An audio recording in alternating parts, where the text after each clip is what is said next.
Thank you, Madam Chair. We would like to thank the Office of Outer Space Affairs, and in particular Mrs. Emanuelli people and their team in preparation for this meeting, and congratulate you on your achievement in chairing this committee. Madam Chair, distinguished delegates, we appreciate having the opportunity to report on the recommendation of the Space Generation Congress 2018.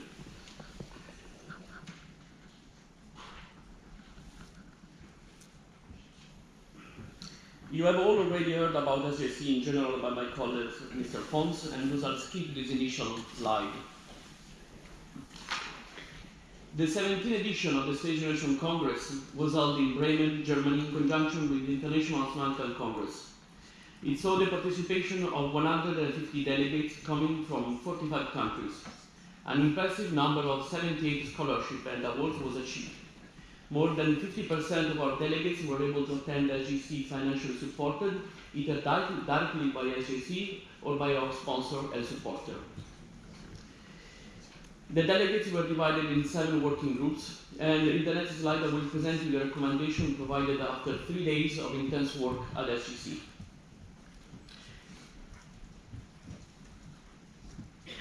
The Exploration Working Group, supported by NASA's Advanced Exploration System, focused on examining the current role and scope of government and commercial planning groups in deep space exploration and how these future plans will be inclusive of private players such that there will be a dynamic economy in deep space. The working group members were asked to identify political, economic, strategic, regulatory and practical obstacles to cooperation and provide recommendations for evolving the current global government strategic planning activities to make them more supportive for the growing commercial industry in deep space. The recommendations are the following. Recognize different stakeholders' priorities, distinguish between fixed resources and resources that must be replenished, recognize that there are different timescales for the development of the gateway, and identify key commercial opportunities that can be enabled solely by a deep space gateway. Then explore both government-led rubric and outsourced decision-making options as two potential governance mechanisms which can help to promote inclusion of international commercial partners into the gateway program. Involve industry early, permit fully commercial activities and revisit regulatory policy to further communicate the value of the gateway as an outpost for industry.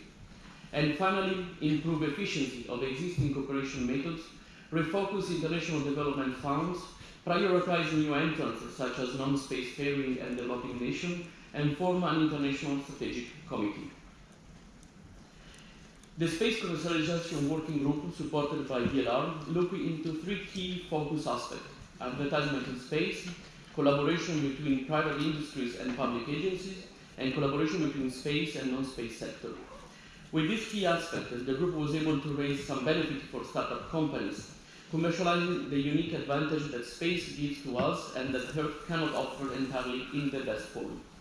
This benefit ranges from sustained zero-G, global coverage, lack of atmosphere, satellite support, isolation from human and environment, geo-fixed point, natural resources, and many more. The recommendations made are encouragement of diversification and investment source for commercial space activities, use of more frequent incremental technology demonstration mission to quickly build heritage for required technologies, establishment of industry groups within cohesive industry regions to advise and guide policymakers, advise commercial ventures to include public outreach endeavors to foster a positive public opinion about space and that particular venture, and finally, develop legal framework defining basic requirements and standards for commercial space companies. The Space Society Working Group, supported by Kelus partners, gathered together to brainstorm how to create a global space community. The increased access to space in the last decades and the subsequent needs of outer space resources have raised the awareness of the notion of a space community. There is a need to connect the global community to a common understanding of the benefit and impact that space exploration has on global welfare, economy, and advancement of innovation for all of humanity. Uniting communities through the development of mutual resources for combined benefits to the space society is an impetus. The working group has been asked to identify a framework that enables a global partnership between countries, scientific, technical, and legal communities, as well as agencies and the private and public sector, in order for us all to profit from the use of outer space resources peacefully. The working group started the discussion based on the UNO's thematic priorities: the global partnership in space exploration and innovation, the legal regime of outer space, and global space governance in its current and future perspective. The recommendation comes as a result of investigating these topics. The first is a recommendation to raise the awareness of space access and communicated services to the different social categories. The second one is to establish a framework for a global partnership to enable an equal access to space in a sustainable way to as many entities as feasible, in order to fulfill the first condition of a balanced community and thus to be adequate with the UNO's objective related to the peaceful use of outer space. The third is to ensure that the international community are involved in one infrastructure development process from the beginning. Appropriate planning to accommodate partnership is the only way to ensure the peaceful use of space resources in their maximum potential. The working group suggests establishing a neutral, multinational, multi-organizational partnership governance committee to make a global coordinated effort to explore, commercialize, and use outer space. This model would help reduce the risk of international wars and monopolization of the use of space resources to one nation. The Space Logistic Working Group, supported by a young group, applied the logistic mindset to determine key logistic nodes and relevant flows of information and material to and from Earth orbit, lunar orbit, and lunar surface. The future Earth orbit logistic need is considered to pivot around the topic of space debris, remove and reuse, on-orbit servicing, and constellation services. To develop this in a sustainable way, it is recommended that an international consortium is created to assign liability for space debris creation and removal solutions. Additionally, standardized spacecraft interfaces are recommended to be defined and implemented to permit on-orbit servicing of functional and dysfunctional space vehicles. Finally, dedicated loitering orbit, similar to greater orbit, are recommended to be defined for spacecraft traffic management purpose. The lunar orbit space logistic node faces currently many challenges due to its underdeveloped state. Lacking effective high-speed communication links and requiring significant effort to reach it is in a preliminary market phase. Developing the node will most likely rely on lunar resources, which are currently not well regulated. Thus, for developing the lunar node in space logistic terms, it is highly recommended that the use of lunar resources is clearly regulated to allow a market to grow. Furthermore, it is recommended that the intergovernmental collaboration for the exploration and provision for lunar data providers is encouraged. For regulating the lunar communication network, a new international telecommunication union region for the moon should be defined. Further into the future development of the lunar surface are foreseen, producing a lunar surface space logistic node. Potential of utilization to the benefit of all mankind is great, with services such as propellant production, manufacturing of goods, data, and hardware storage, and unique scientific exploration opportunities. For this purpose, it is highly recommended that the following legal challenges are solved in a way that enables a peaceful usage of the moon: ownership of extracted resources and data, priority rights, and intellectual property rights. For making ad hoc progress, it is recommended a UN COPUOS working group to be created in 2019 to discuss these issues. Furthermore, international standards for interoperability of services and hardware shall be also established. It is recommended that a dedicated Moonlab research center is established and is accessible to all UN countries, among which results are to be distributed.